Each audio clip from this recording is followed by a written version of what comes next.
I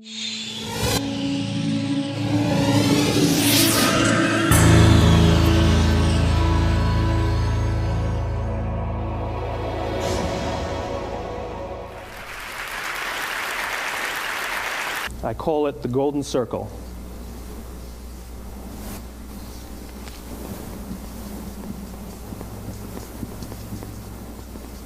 Why, how, what? This little idea explains why some organizations and some leaders are able to inspire where others aren't. Let me define the terms really quickly. Every single person, every single organization on the planet knows what they do, 100%. Some know how they do it, whether you call it your differentiating value proposition or your proprietary process or your USP. But very, very few people or organizations know why they do what they do. And by why, I don't mean to make a profit. That's a result. It's always a result. By why, I mean what's your purpose? What's your cause? What's your belief? Why does your organization exist? Why do you get out of bed in the morning? And why should anyone care?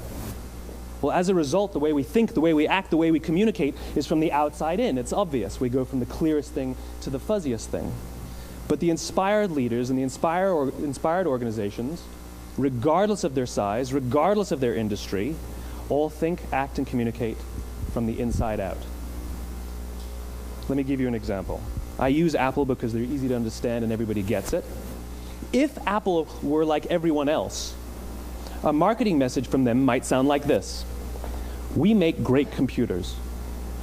They're beautifully designed, simple to use, and user-friendly. Want to buy one? Meh. And that's how most of us communicate. That's how most marketing is done, that's how most sales is done, and that's how most of us communicate interpersonally. We say what we do, we say how we're different or how we're better, and we expect some sort of behavior, a purchase, a vote, something like that. Here's our new law firm. We have the best lawyers with the biggest clients. We have, we always perform for our clients, do business with us. Here's our new car. It gets great gas mileage. It has, leather seats. Buy our car. But it's uninspiring. Here's how Apple actually communicates. Everything we do, we believe in challenging the status quo. We believe in thinking differently.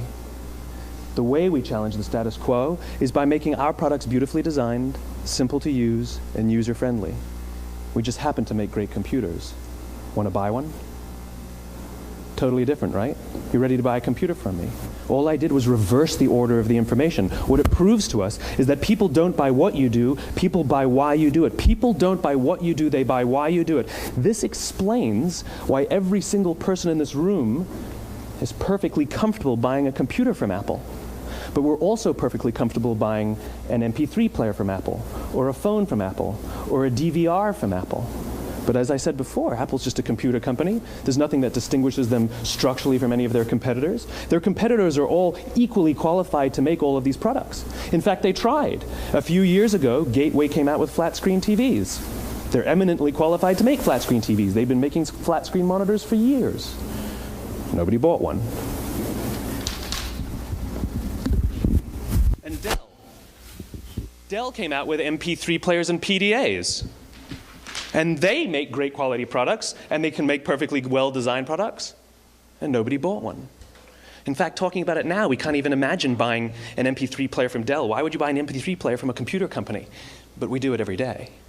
People don't buy what you do, they buy why you do it. When we communicate from the outside in, yes, people can understand vast amounts of complicated information like features and benefits and facts and figures. It just doesn't drive behavior. When we communicate from the inside out, we're talking directly to the part of the brain that controls behavior, and then we allow people to rationalize it with the tangible things we say and do. This is where gut decisions come from.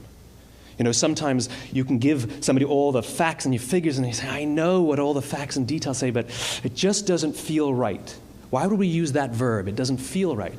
Because the part of the brain that controls decision-making doesn't control language. And the best we can muster up is, I don't know, it just doesn't feel right. Or sometimes you say you're leading with your heart or you're leading with your soul. Well, I hate to break it to you, those aren't other body parts controlling your behavior. It's all happening here in your limbic brain, the part of the brain that controls decision-making and not language. But if you don't know why you do what you do, and people respond to why you do what you do, then how will anybody How will you ever get people to vote for you or buy something from you, or more importantly, be loyal?